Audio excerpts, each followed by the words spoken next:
I've got a fucking hair. I've got a fucking hair and I lip gloss. Blah! Blah! Okay.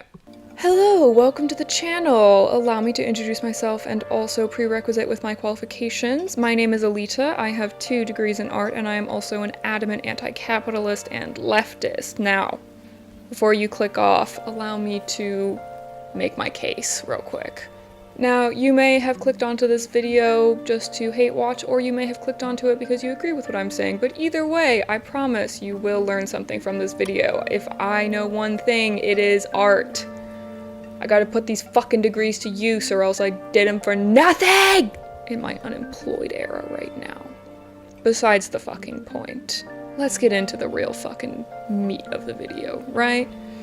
Just a disclaimer before this video gets properly started, I want to preempt by saying that this is just my perspective. I attempt my very, very best to take into account all sorts of intersectional perspectives when discussing something as nuanced as this topic, which is essentially about co-opting progressive art and movements created by marginalized people and using the aesthetics of said art to further corporate goals.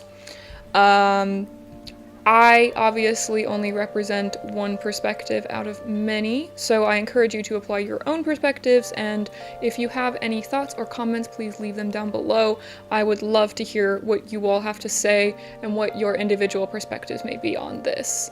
Now, that out of the way, let's get into the video. Keep in mind, I will be reading heavily from my script because I am bad at memorization, and also this is an impulse video, but that is neither here nor there. Also, peep the nails. Don't look at them too close though because they're kind of gross because I did them myself with like really old nail polish, but I'm getting fucking sidetracked. It's been 2 minutes! So, I'm sure many of you have noticed a trend in recent years regarding big budget films and television shows.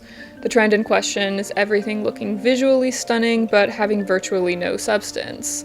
I think the most obvious and universally hated example of this would have to be the plethora of live-action Disney remakes in all their corporate bullshit glory that appeal to everybody and nobody at the same time.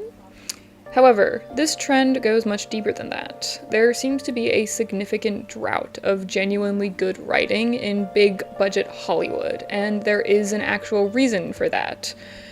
And not to be a boomer here, but it can actually be traced back to the rise of social media. Now, I am not here to say social media is an inherently bad thing or kids these days can't put down their damn phones or anything. No. No. I'm more speaking about the format in which self-expression is most marketable on social media, which is, you guessed it, aesthetically pleasing posts that perform well in an algorithm.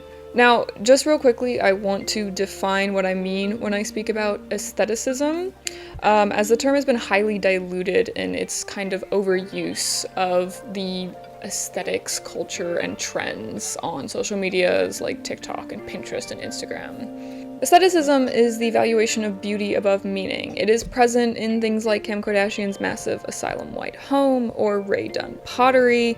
Committing to shades of white and beige is a very inconvenient lifestyle choice, and is often difficult to maintain if you do not have the wealth and time management to maintain that level of cleanliness demanded by such an easily soiled color.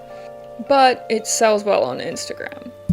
So even though what we might consider as aesthetic is constantly changing, when I speak about aestheticism, I'm mostly referring to that kind of almost chuggy millennial beige momification of everything. That being said, aestheticism in art is nothing new. In fact, the aestheticism movement originated all the way back in the 1860s as a response to the ugly utilitarianism of the Industrial Revolution and the Industrial Movement. It aimed to invite beauty into the lives of everyday people without needing a purpose for said beauty. In a way, our modern interpretation of the aestheticism movement can be traced back in both motivation and execution execution to the same thing. We have been undergoing a major technological revolution for about 30 plus years now, and much of this new technology was originally highly utilitarian, which can be seen in the ugly ass technology from the 80s and 90s. Think about the Nokia phone. That shit was disgusting. You cannot tell me otherwise. In response, many people embraced a more simplistic and clean approach to design as a form of rebellion. This minimalist aesthetic is often justified in the same ways that the aesthetic artists of the 1800s justified their art. This quote by William Morris in 1880, a prominent artist of the time, almost sounds identical to the Marie Kondo mentality. It reads, "If you want a golden rule that will fit everybody, this is it. Have nothing in your houses that you do not know to be useful or believe to be beautiful." In fact, one of the most famous aesthetes of the time was actually Oscar Wilde, who was later charged with the crime of being gay, which, by the way, was criminalized the same year that he was charged in 1895. Don't get me started. But this criminalization of a major icon of the movement brought about a quick end to aestheticism, ushering in a new mentality. After the aestheticism movement of the late 1800s came the Art Nouveau movement, and I am a bit of an Art Nouveau fanatic. I fucking love Art Nouveau, so I'm gonna try to be unbiased, but I'm gonna be a little bit biased because I love Art Nouveau. A lot of my own art is influenced by Art Nouveau. I'm gonna do a shameless self-promo real quick, but it's very slay, very girl boss, very sapphic friendly. We love her. But moving on, Alphonse Mucha is probably one of the most recognizable artists of the time, and I'll put up some of his work so you can see. And even though he was an illustrator who primarily worked commercially, the overall movement of Art Nouveau aimed to stress naturalistic form and organic lines. Impressionism and post-impressionism were also popular at the time, but I just want to talk about Art Nouveau because I'm silly like that. Overall, though, these were all very self-expression based movements and very naturalistic and colorful. They were responses to the minimalism of aestheticism that had been so pervasive prior to these new movements, and they really represented key turning points in the history of art. Now, I bring all of this up because it's eerily similar to exactly what is happening right now. We can see these movements almost playing out in modern day at a much faster pace, but still relatively in the same sequence. Obviously, minimalism was the design approach most popularized immediately after the brunt of technological innovation, but now we're seeing a major pushback against this approach in the form of maximalism and the highly individualistic aesthetics popularized on social media sites like TikTok and Pinterest. Now, on the surface, this counter to the soulless minimalism that has overtaken the design industry seems like a good thing. Counterculture always fosters innovation in both the design world and the social world. But we live in unprecedented times, and what we're seeing instead is this rebellious counterculture being co-opted by corporations to use against us. So, it's no secret that performative activism has poisoned almost every aspect of everyday life. Whether it's your high school bully posting a black square during Black Lives Matter, or Disney making their soulless live-action Mulan remake, which, don't even get me fucking started. I have a lot to say, but I will keep my mouth shut and simply direct you to Jiren-Jay Zhao's video. She did an excellent job of explaining why that movie sucks. Anyways, this shit is everywhere, and none of it does anything. While social media allows for us to be more in touch with the state of politics and our fellow human beings, it's also still a highly superficial institution. On Twitter, you're limited to 280 characters, on TikTok only 10 minutes of video, Instagram's algorithm is a genuine enigma, and so on and so on. While increasing our ability to consume valuable information, It simultaneously encourages simplistic and evocative ways to promote said information, which can very easily lead to exclusively surface-level understandings of the issues being presented. I frequently have this issue because I believe in providing information with nuance and care, and though my TikTok has a fair few followers, my engagement is very low, since I don't make a lot of aesthetically pleasing or brief content. The content that gets the most views for me are the ones where I'm all dressed up with my makeup done and my outfit on and spouting incredibly uncontroversial opinions or participating in vapid trends. In fact, this issue I was having with TikTok is part of the reason why I decided to start my YouTube channel. But getting back on track, how does this oversimplification of issues lead to such hollow performative activism? Well, I'm sure all of you know someone who is chronically online, or the less gnarly version of that, someone who is extremely online, or maybe you yourself are extremely online. Now, in my personal opinion, I believe the hallmarks of someone who's extremely online is somebody who simply parrots evocative opinions they've seen on social media while having little to no understanding of the actual nuances of the issue. For example, I think one of the most common types I witness on the extremely online left would be white people who constantly leap to the defense of people of color when another white person does anything associated with a non-white culture. I see this a lot in the comments of white people using AAVE, and though there is absolutely something to be said in the way that white people consistently appropriate black culture after a history of disenfranchising black people and their culture, I don't think very many of these white people actually understand the real issue. I also don't think that they realize that making a verdict on another white person isn't actually helping black people. It's just continuing to silence black voices on the issues that affect them the most, which is incredibly counterproductive. Yes, you should call out racism, as everyone should, but it's not up to you to cancel someone on behalf of black people. Performative activism and virtue signaling in this way is not actually helpful to anyone, it just makes you feel better about the way people perceive you morally. Another example of this kind of shallow, counterproductive activism would be forcing people to put their pronouns in their bio.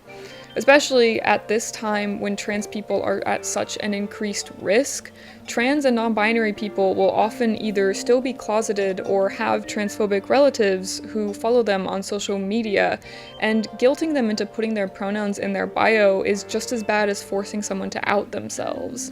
Obviously, I'm not against the widespread normalization of declaring one's preferred pronouns along with their name, but it's far too complex of a topic to determine if someone is progressive or not based on something as superficial as putting their pronouns in their bio. Of course, the original intent behind activism like this is sound, but following the steps without a drop of critical thinking towards how they could affect the real-life communities they're designed to uplift is dangerous. Unfortunately, though, this kind of aesthetic activism is the only kind of activism that the upper echelon of lawmakers and corporate figures choose to represent when co-opting stylistic and design movements of the masses. I do not doubt that the majority of artists and public figures who post their art and design aesthetics on the internet have genuinely well-informed opinions and ideas that motivate their work. Most people are not as shallow as social media would present them as.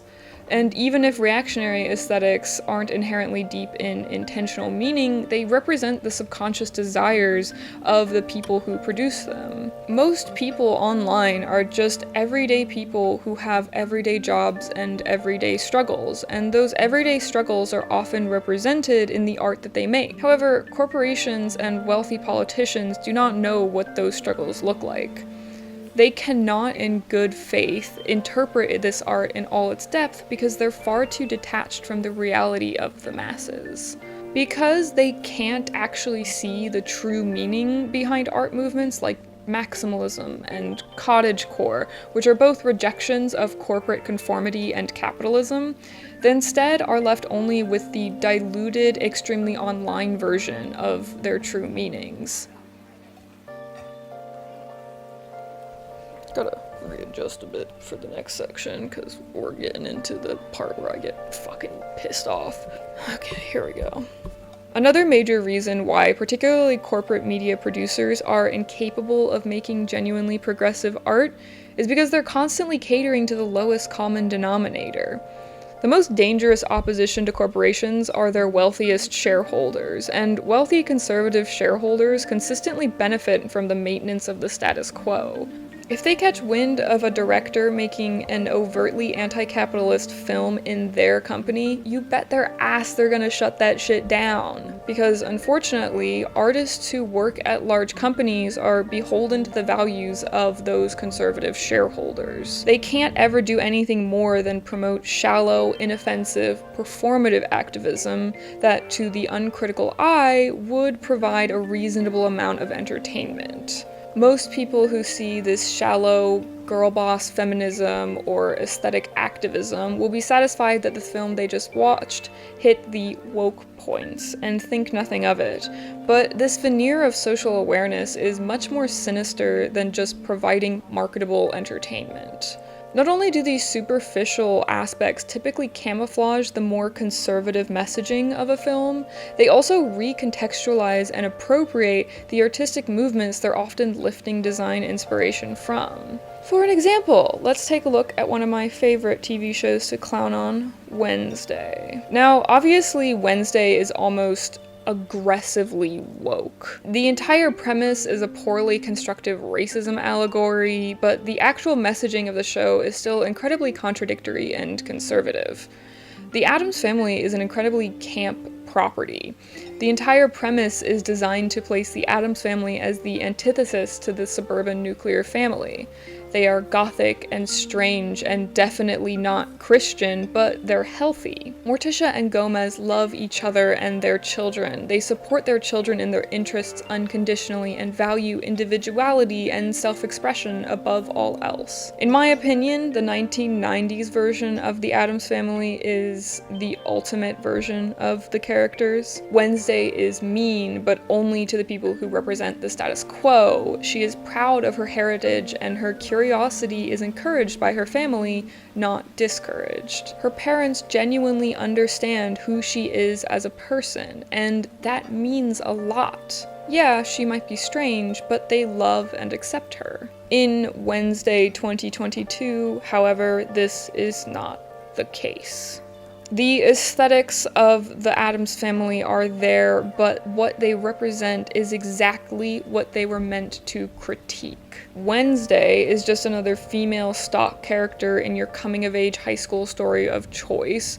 She is mean without cause, her values are contradictory and at times toxic, and the entire show is essentially propaganda. The show Wednesday is a fundamental misunderstanding of the point of the Addams Family, and it co-opts alternative culture to spew hollow messages about being true to yourself that are contradicted constantly in the narrative, and overall, it's just a total mess. So, okay, let's break it down more specifically.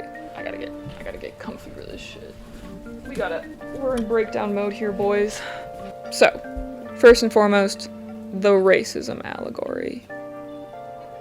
Ooh, I've got a lot to say about this. So, it presents this allegory through the use of mythical creatures, which it just sort of throws at you with no explanation. They were never a part of the Addams family. Whatever. Creative license. Whatever. That I could have lived with, alone. But let's get into why this allegory is actually problematic. So, the reason that these so-called freaks are discriminated against is because many of them have powers that are genuinely dangerous. Sirens can literally control minds. Werewolves have to be locked up when they wolf out. I'm gonna be cringing so hard when I say these fucking phrases. Gorgons can turn people to stone. These are actual reasons for the normies to be afraid of them. This is not a good way to write a racism allegory. I'm not saying you can't use fantasy elements to write an interesting racism allegory, but you have to understand the nuance and the comparisons that you're making. First of all, the term normies has been adopted by a lot of cishet transphobes to replace the term cishet, to imply that being cishet should and is the norm. So the fact that they chose that term is suspicious as fuck. More importantly though, real life racism doesn't exist for any reason outside of years and years of discrimination and propaganda. There is no real valid reason for oppressed people to be oppressed.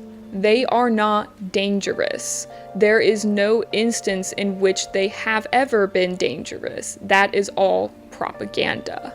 And most importantly, there is literally no exception in which one group of the oppressed people should be oppressed because they are too dangerous to not be, which is what the Hydes are, by the way. Yeah, that's fucking weird if you try and translate that with their little racism allegory. That's fucking weird. My partner just messaged me.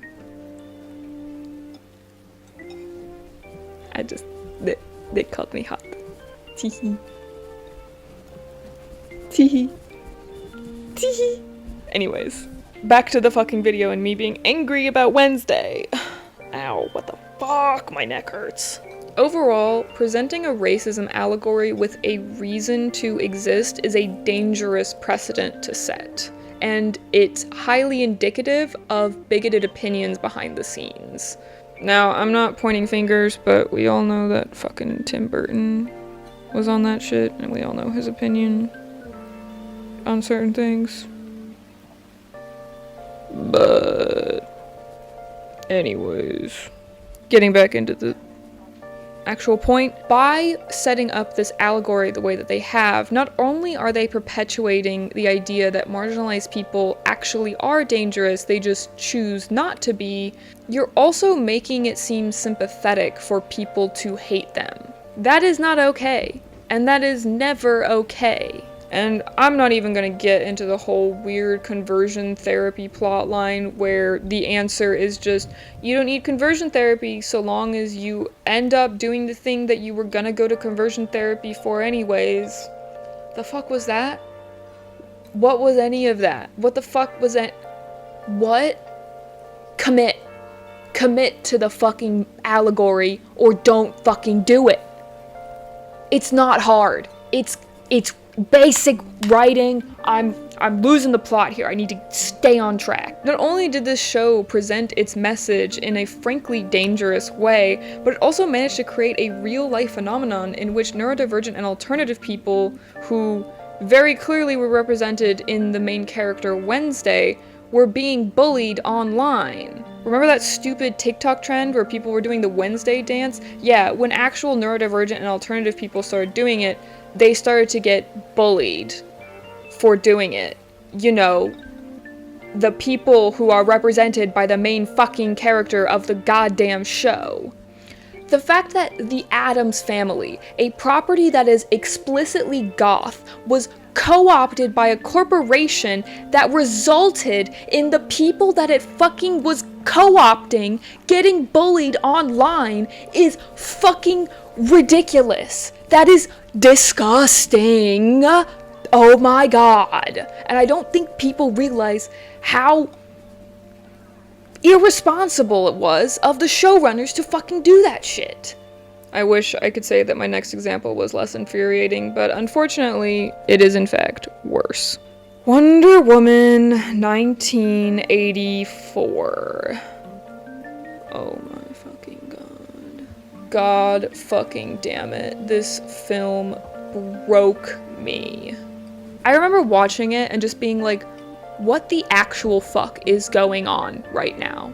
I'm not gonna go over every damaging thing that it does because there are plenty of other video essayists out there who have already done that, and if I did, I would not stop talking.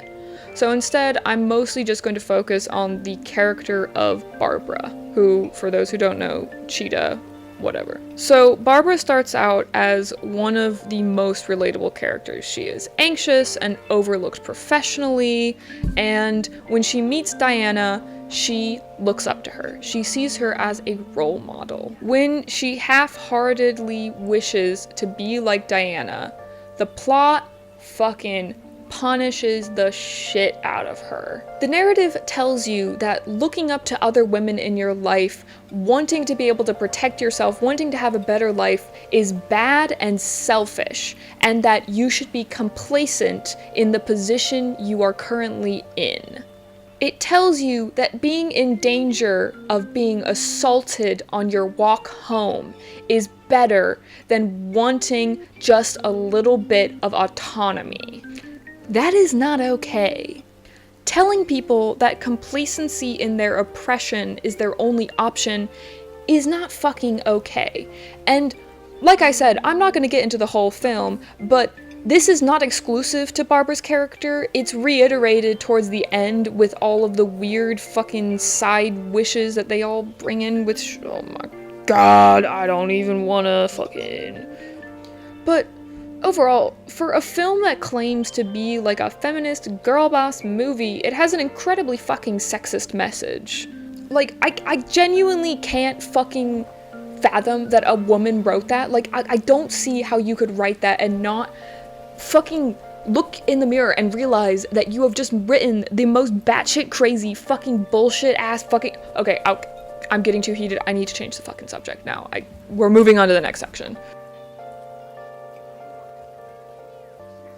So, at this point, you've heard the history, you've seen the examples, but you're probably wondering how this is damaging. Well, lucky for you, I'm here to tell you. By masquerading as progressive and inclusive, these pieces are subtly influencing well-meaning and not so well-meaning people alike to believe that the only necessary parts of change are the aesthetics. The general consensus ends up being that so long as something looks progressive, it is progressive. But that's just not true. By maintaining the status quo through the co-opted aesthetics of progress, these pieces of media are coddling left-wing people who are afraid of change and allowing them to not question their pre-existing beliefs or biases in a meaningful way. On the other end of the spectrum, these surface-level progressive ideals are furthering the radicalization of right-wingers by not only validating their already present internal biases, but also by not providing them with an adequate example of genuine progressive values to challenge their ways of thinking. Progress is about education, tolerance, and change. It is about confronting the reality of privilege and the roles it plays in the world.